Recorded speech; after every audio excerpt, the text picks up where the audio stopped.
Okay, good morning, YouTube. Good morning, good morning, good morning. All right, it's time for me soon to start clearing out. Headed to the airport, going back to New York. It's a great time down here. The little family reunion we had. Trying to make this an annual thing. Shout out to my cousin Doug for putting this together. Um, you know, but so last night I went to bed. Good morning. Good morning. Last night, before I went to bed, obviously, had the run in on Go Team's Kingdom. Uh, it's funny, man. I think I get an addiction to talking sports. Good morning, bro. You know, talking sports is something I love to do. Um, and so, last night we had a little running with Chat GPT. And the funny part about it is, man, look, I say over and over, the GOAT discussion, why it's fun to partake in it. It kind of bores me. It's not challenging. Again, you have a conversation about something that's subjective, can't really be proven, you know, and you try to be objective in your opinions. One thing is good, if you ever debate me, if anybody that will debate me, and again, I don't put sometimes I have a conversation, and I'm always pulling up to panels to have conversations, not debate. But one thing I'm good at, very good at, is detecting inconsistencies. Is detecting inconsistencies. So, now I guess it's kind of getting low-key famous, the run-ins that I have with Mr. Lamont on FYF. And again, appreciate him as a content creator. But I'm gonna call out some of the bullshit artistry that goes on because, again, we were having a discussion about the ring culture, and I've made my feelings on this channel about ring culture and stuff like that. And see, having my opinions on ring culture. I'm a Knicks fan, right? It's so easy to say, well, the Knicks ain't won shit in 53 years, blah, blah, blah. No other team gets their history thrown back in their face like the New York Knicks. And to be honest, like I said, yeah, to be an original team to only have 2 championships, to go 25 years without getting to at least a conference finals, um, you know, in that time, only 2 finals. Again, this is what we're doing, right? There was one point when, in that discussion, um, someone said Jordan only had 32,000 points. Now it's key to remember that, right? He only had 32,000 points, and that would be in 15 years, and that would be in real time 13 and a half seasons. So really, right off the bat, you're talking about over 2,500 points per real season if you're going to average that out. It's funny. It's funny because one thing I hate about debating LeBron fans or people who advocate for LeBron is that longevity thing is played both for and against. So the longevity, which allows him to get the 50 whatever thousand points that he's at, Jordan is at 38,000 when you consider the playoffs and I mean, it's clear who's the better scorer when you can do math.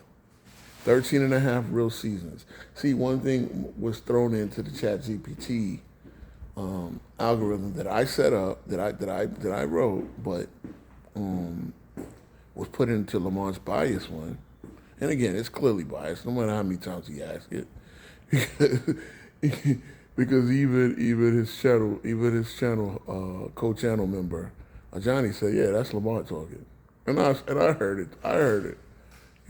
For the fact that it calls me King Row. Now, okay, once you put into the Chat GPT, My screen name is King Speech Row. Never once will he use King Speech Row. He'll say King Row, which is cool. Any iteration of that you can use. But I want it to be clear. I want it to be crystal clear. I spot inconsistencies quick, and that's when I got you. Again, I couldn't call it on the spot because, as anybody knows that's talked to FYF, he can read off a paper and make it a soliloquy. You understand what I'm saying? But I like to catch you right then and there. You're inconsistent, so it looks like I'm not showing proper etiquette when I find the inconsistency, and it's kind of thrown at me. I'll throw back the inconsistency. Again, that my GOAT criteria list is not meant to to further the LeBron versus Jordan debate, because I don't think there is a debate. A lot of people don't think there is a debate because you have to consider the whole resume. Again, I think guys like Kareem, Magic, Bill Russell, Wilt Chamberlain, Bird, Kobe, Shaq, Hakeem, all have top 10 resumes. There's not a bum. There's not a guy who wasn't unbelievably exceptional. There wasn't a guy who didn't have an aspect of the game where he was absolutely the best at. Each one of these players can take one aspect of the game, and I want people to understand there are many, many aspects to being a great NBA basketball player. There are many, many aspects to being a dominant NBA basketball player. All right? We go through different eras. Different things are more valued over time, but there are many ways. When you come on the stream, and again, we're having a conversation about ring culture, this and the third. I heard a lot of crazy rabbit holes, right? And Peter Bagjuice, a frequent chatter on that program, who somebody I normally agree with, said a couple of things that put a rabbit hole. I mean, it was a rabbit hole. Again, the Bill Russell thing. To say when I sat there and put my number one, my heaviest weighted priority is the greatness of a player offensively. And again, it's almost to the point where MVPs and all NBAs are an offensive award. So when I say offensively, it takes into account that a guy like Bill Russell, while a defensive specialist or whatever you want to call him, people really have no clue what made Bill Russell so great, what made him such a backbone of a dynasty that won 8 championships, something never seen in any other sport. We had 4, we had 5 in a row in hockey. We had nothing like that in football. Even the Yankees, when they were dominant, they didn't run all championships just quite like that, right? What made him such an integral force of that was the fact that, again, he had a very basic offensive game, but he had such great offensive instincts. He had such great overall instincts where whatever he couldn't do, he kind of filled in a spot. Like when they needed an extra facilitator, when they needed an extra playmaker, he would start offenses off his defense. He understood, off his block shots and stuff like that. He understood that this is the way I could best help my team. And what I wanted to get in there, and I've gotten in there, I got it in there with Johnny. We had our chat, is that Wilt Chamberlain, largely considered the best player of the time. Largely could have been considered the best player of all time. Again, depending on how you look at things. He had to play more like Russell. Let your scoring, you can still score at a decent pace, but we don't need you to get 40. We can win what you get in 23, 24. That's a nuance that many people don't understand. And when they go back and they look, that's one thing I did. When I was a kid, obviously you would think the best player scores the most points, right? the best player in the league scores the most points. When I started looking at Magic, I started seeing the 17 and 18 and 19 point per game seasons. And I'm thinking, well, why are they lauding Magic so much? And I'm like, oh, okay, he does give a lot of assists for a big 6'9" player. Oh, he's the point guard. That's a point guard's duty is to facilitate and get others involved. Oh, he also gets elite rebounding for his position. And it's like, then you look beyond the numbers and you start looking at the clips and you start looking at the fast breaks and you start looking and you're just admitting, oh, this is why they called him Magic.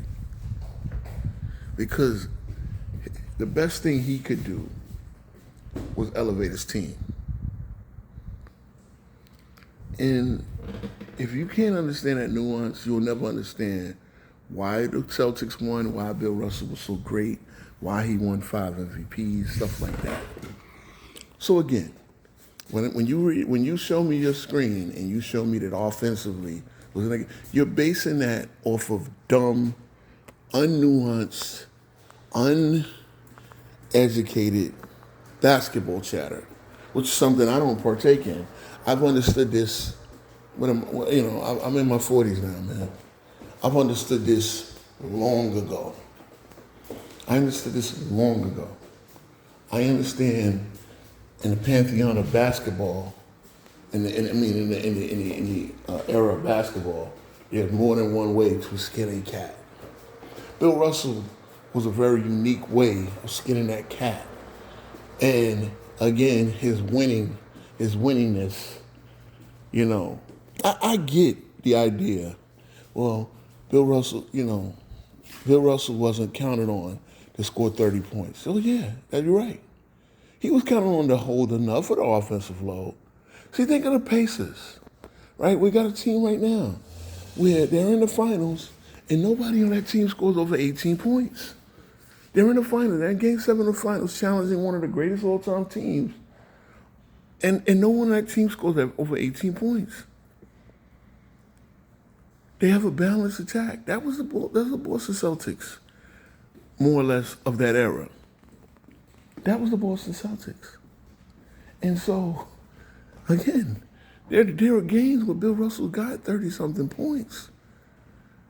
Was there a whole series? No. There was a lot of series where he got 20-something points.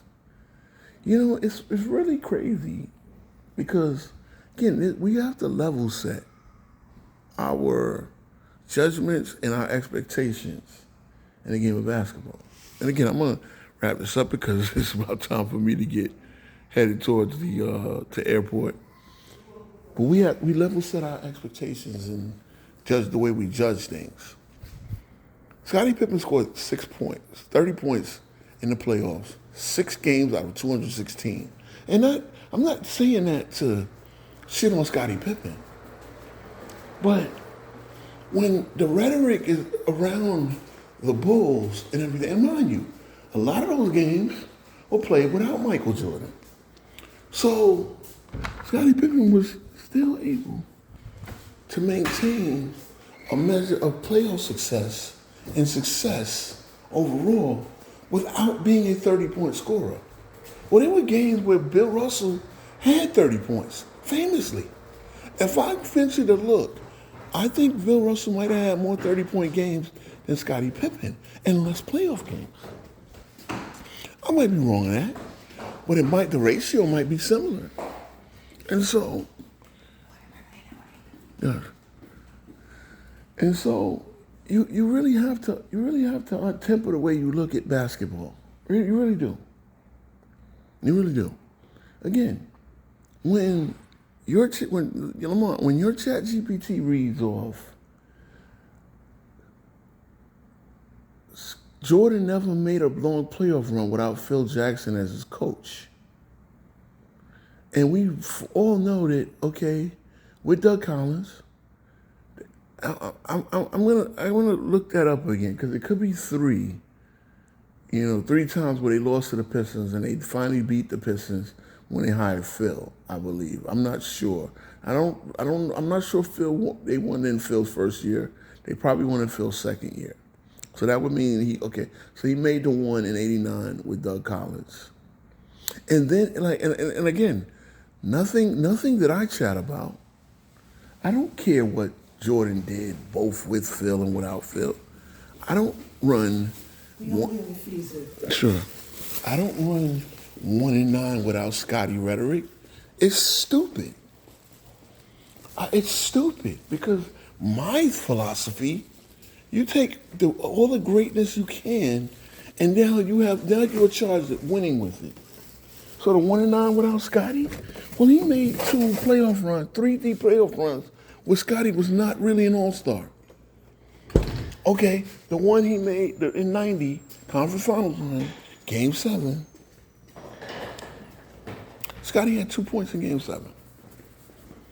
Okay, one can say if Scotty shows up, games plays out differently. But I'm not going to even Scotty would have enough time towards the rest of his career. That's his 3rd season. Scotty would have enough time towards the rest of his playoff career to make good. And that he did. And when he did, the Bulls did unprecedented winning. And that's the crux of Jordan's GOAT case. I'm not going to do the stupid thing of saying, well, you had great players or a great coach with you, therefore, I can't count that. That's asinine, stupid basketball talk. It's not how I talk, and it's crazy how it gets used against me. Now, is that how you talk, Mr. Lamar? Of course not. I actually have enough respect for your basketball acumen to know that that's not how you talk, but that's how players talk around you. And see, one thing when you throw out a ChatGPT, unfortunately, since you make a lot of content in 8-hour live streams, downgrading a guy like Kobe, which is is absolutely stupid, because you know how great Kobe Bryant was as a player. I'm sure you do. It's disingenuous. You run out something saying the man didn't make which was a lot. See again, I went the long way of saying your ChatGPT lies, and I'm sure your ChatGPT lies because you have a lot of guys that come on your stream and make stupid asinine points like that. I never want to do that. Sir, I never want to do that. I don't once you've lied or been inconsistent, to me, you've lost any debate with me. You know what I'm saying? Again, you can misspeak. You can misjudge something or get a fact not exactly correct. But one thing you can't do is lie. Knowing this fact said this, yet speak it as if it means something. Again, the very next time, and again, because it's it becomes a Jordan versus Kobe debate, versus LeBron debate. In the very next stream says, well, when I put against LeBron that he had losing seasons, it espoused all the blame to the Russell Westbrook experiment, and then said that the 2023, which was the next season, okay, Russell Westbrook was on the team, but he was traded away. But you call that a long playoff run, getting to the conference finals. See, so right off the bat, we've established that a conference finals run, 2 playoff series win, is a long playoff run. Again, the Bulls got to a game 6. The Lakers got swept. The Bulls had the Lakers were 43 and 39, and again, that's put in LeBron's category as a favorite thing. Despite the fact, and I wanted to put the nuance in it, that LeBron went on a hiatus after passing Kareem, right? Mm-hmm. When he did, his team was the 11th seed. When he came back off a hiatus, the team had improved without him to the 7th seed. Now again, great that his team kept the team in contention when he was nursing whatever injury he was faking. we could call it what it is, right? But we knew that LeBron's main priority that season, knowing that things weren't that, looking that great, was catching Kareem. He caught Kareem. He didn't take another shot for the rest of the game. I remember that. Actually took one shot. Ironically, it was Westbrook passing him the rock. Westbrook would be gone. I think that was the last thing that was done between Westbrook and LeBron as teammates. Again, we talked about accountability on your program, sir, and you read out a bunch of post-game statements.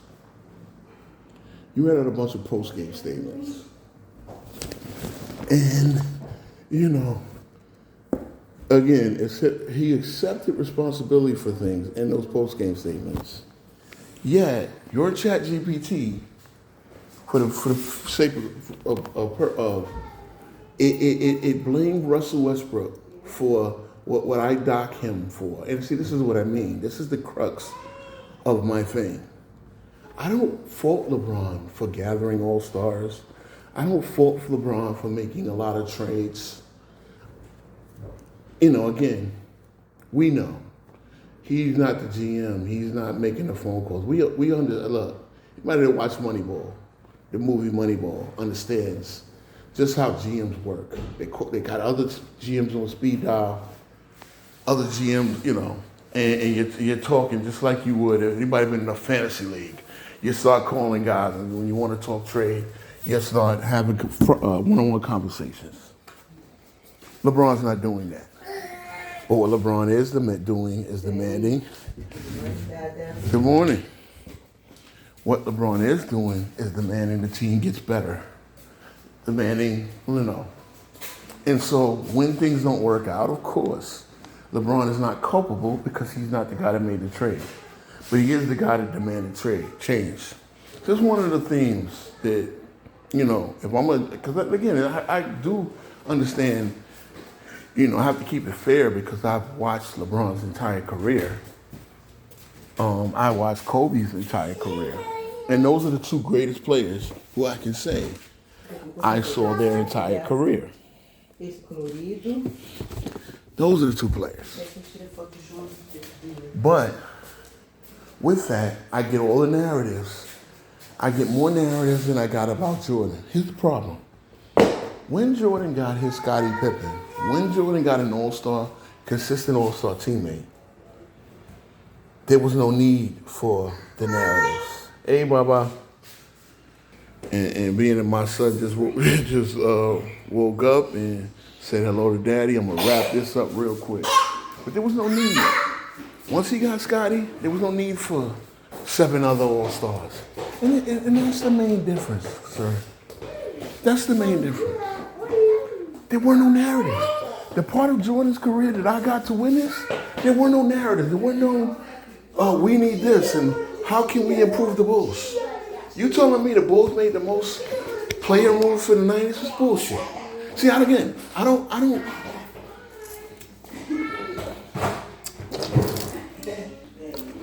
don't believe your chat GPT because it lies.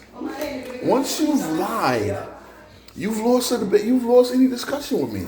And what I do is, you wind up making me look crazy because I'm trying to call out your lies on the spot. Your audience, again, is it you lying or is it your computer lying? Well, it's one or the other. It's one or the other. And if you're going to use computer language and chat GPT and things like that to have a debate, then it needs to be honest. Bless you, Lord. Yeah, I got you. It needs to be honest and consistent. If you're not consistent and honest, and that's what the main thing I try to do, get out of my criteria and things like that. And I've seen you debate your own criteria. So you want to do the same. I know you do. But then you can't lie on others. Again, you can't be inconsistent yourself. Mine is consistent. And anytime we want to, honestly, like I said, it bores me. I would rather do a different subject. I'd rather do a challenging subject. But anytime you want to debate, your platform or mine, let me know. All right, fellas, have a good one.